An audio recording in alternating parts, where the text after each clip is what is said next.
Assalamualaikum guys, welcome back. So semalam adalah sahabat kita yang duk tanya tau soalan. Bang, bukan ke Cody Rhodes pengasas AEW? Ke saya salah?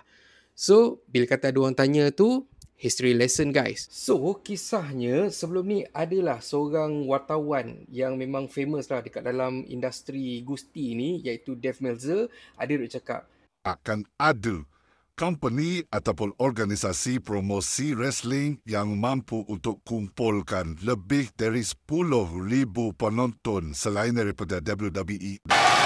Who said that? Who said that?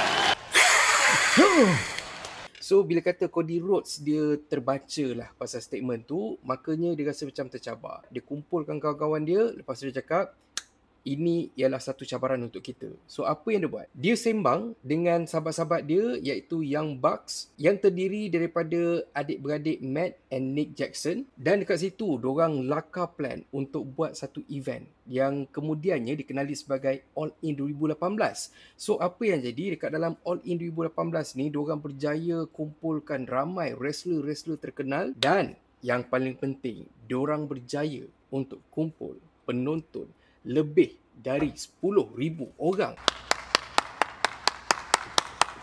Dan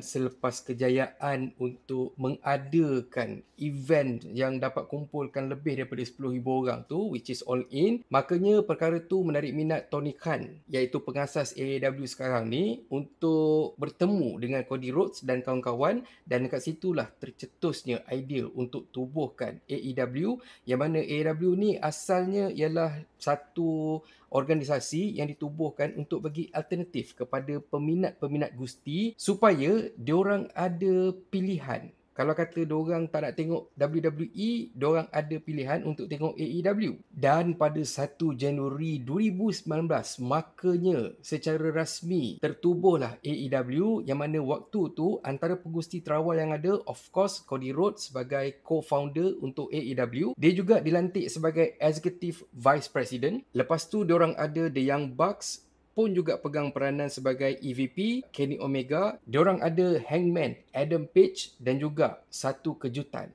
untuk dunia gusti bila kata Chris Jericho umumkan yang dia pun join juga AEW. Tapi kebahagiaan Cody Rhodes dekat rumah baru tu tak kekal lama, sebab pada tahun 2022 dia umumkan yang dia keluar dari AEW.